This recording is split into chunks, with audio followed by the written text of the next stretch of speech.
Hi guys, hello, welcome to my vlog. Vlog 1.8. Ano nga ba to? Baka 1.86, 1.87 na. Pero today is November 9.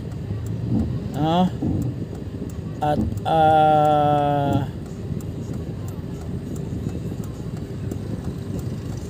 kung bago ka pa lang sa channel ko, paki-subscribe, paki-like, paki-share, pwede rin mag-comment,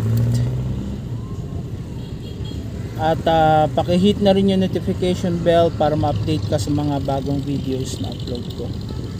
Sana nasanay na kayo sa ganitong setup ko ng pagbablog while driving, kasi ito lang yung talagang time ko to shoot, no? Although minsan pagka may mga lakad kami na pinupuntahan, na ibablog ko naman siya maliwanag, pero kasi ito yung most na pwede kong maging time, no? Para kayo pa ay makadao pampalad.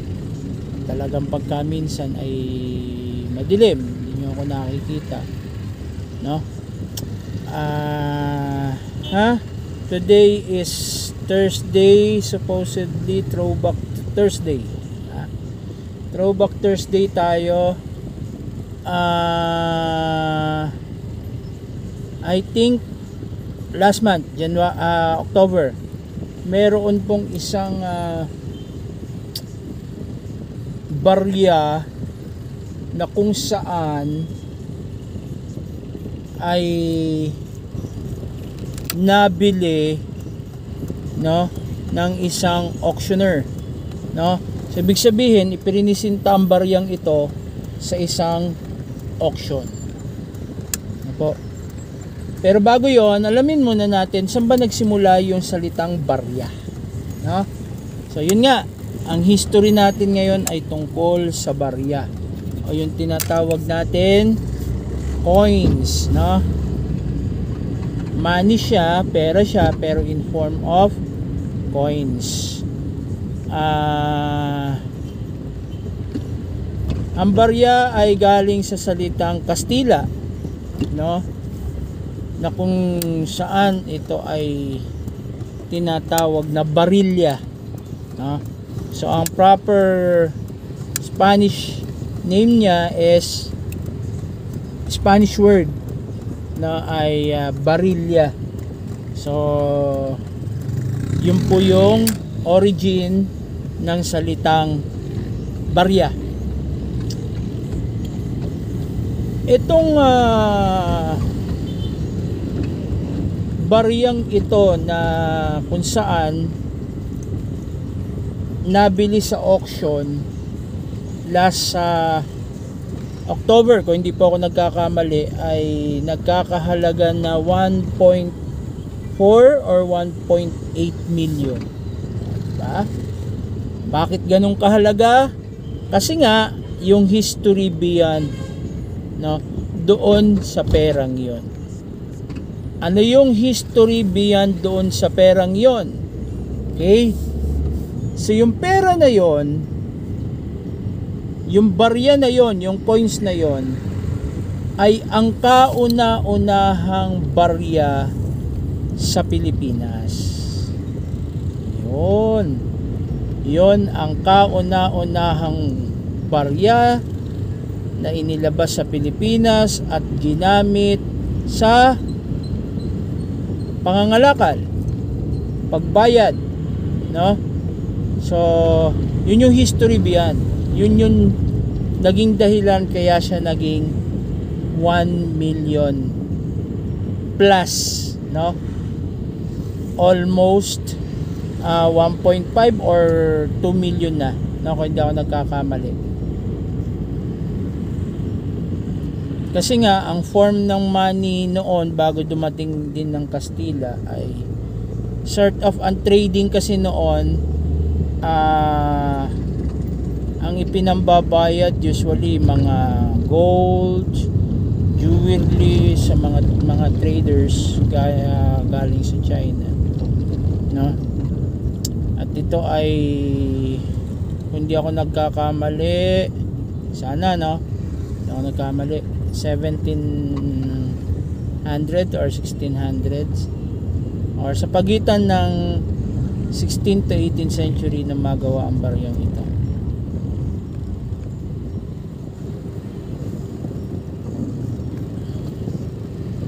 Kasi dumating ang Kastila ng 1521, so hindi naman kagad sila nakapag-establish noon ng government.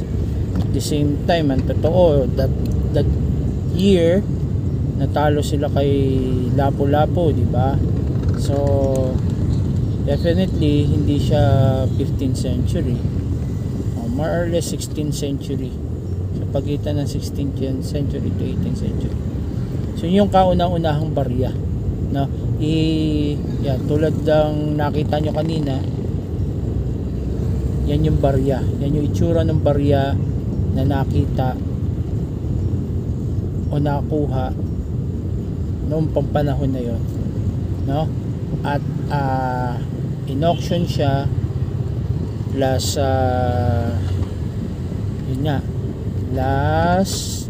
October, at nabili siya sa halagang kulang-kulang 1.5 or 1.8 million. So yan ang history po ng barya at kung bakit ganyan kamahal yung barya na yan. At marami pa, merong mga Facebook page na kung saan nag-o-offer ng mas malaking halaga kumpara dun sa halaga ng baryang yon. Kasi may mga rare coins na tinatawag, guys, na kung ngayon bibilin at magiging collector's item siya dahil sa rare niya, tulad ng ilang mga typographical error, iilan lang yung lumabas na ganon. Halimbawa, may mali doon sa pagkakaimprinta, pagkakaiba doon sa mga naging kasabayan niya at kasing halaga niya. So yon, no? Lalo kung iilan lang yung na-imprenta na ganon, mahal yon pag binili. Kaya yan, punta kayo kung gusto nyo, at kung meron kayo, marami kayong barya na minana pa sa mga kanununuan ninyo, yan, pwede nyo po naman silang dalhin sa mga collector sa item store. For example, yung sikat ngayon kay Boss Toyo, yung Pawn Star, Filipino Pawn Star, no? O Pinoy Pawn Star. Mahirap magkamali. Pangit pag magkamali. So yun. At again, ingat-ingat po ang lahat. God bless. See you tomorrow. See you next vlog. Good night sa mga magpapahinga na, at advance good night sa mga magpapahinga pa lang mamaya, no? At sa iba naman ay good evening. Sa mga papasok sa trabaho, ingat-ingat po. Sa mga magpapahinga, rest well, no? Pray first. At again, see you tomorrow. Salamat po sa suporta, guys. Bye. Patuloy nyo po akong pagtiyagaan kahit na madilim ang aking setup. Okay? Salamat po. Again, don't forget to smash. Bye.